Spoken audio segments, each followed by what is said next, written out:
Now, earlier on in the bulletin, we highlighted the sad story of 8 people who lost their lives earlier this morning in the Tana Delta. And right now in studio, I'm joined by Dr. James Kisia, the Deputy Secretary General at the Kenya Red Cross, who's going to give us the highlight of the situation there. Thank you so much for coming by.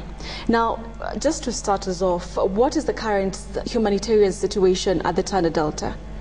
Well, the current humanitarian situation at Tana Delta is dire. I mean, it's a situation where these pre-dawn attacks happen, and they leave huge casualties, and people who need to be evacuated to hospital with heavy bleeding, with people who must be attended to immediately.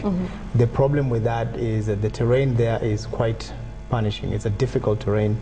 It's difficult to get to some of these areas, and the tempers there are flaring, and people are not always as friendly in terms of allowing access to the people who have been injured, because as you can imagine, if a village has had 10-15 people killed in this country, or not, and they rightfully feel that they should be protected. Okay.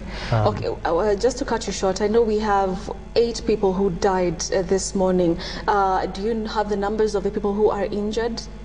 Yeah, there were 4 people that were taken to hospitals, to the hospitals in that area, evacuated by the Kenya Red Cross, and they are now in hospital. Okay. Yeah. Who are the most affected after everything, after the dust settled down? Who are the most affected?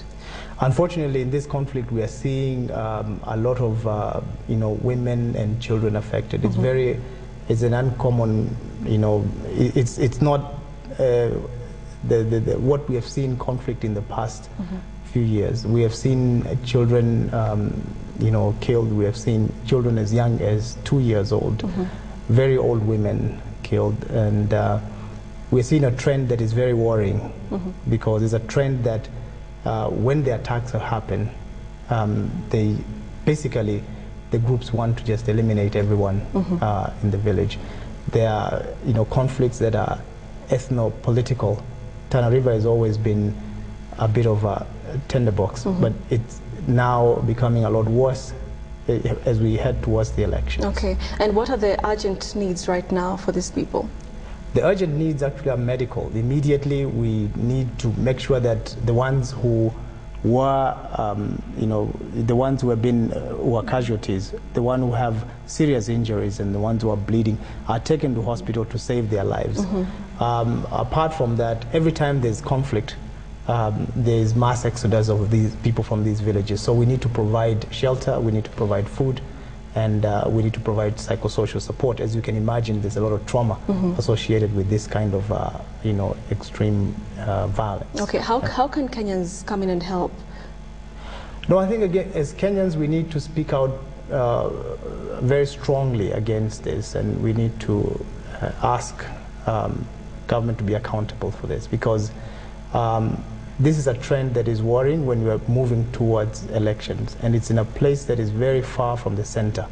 It's a place that is difficult to police. We need to also appeal to our politicians to make sure that they make the correct statements, and make sure that they campaign in a manner that does not leave destruction among ourselves. Anything material like foodstuff that probably they urgently need?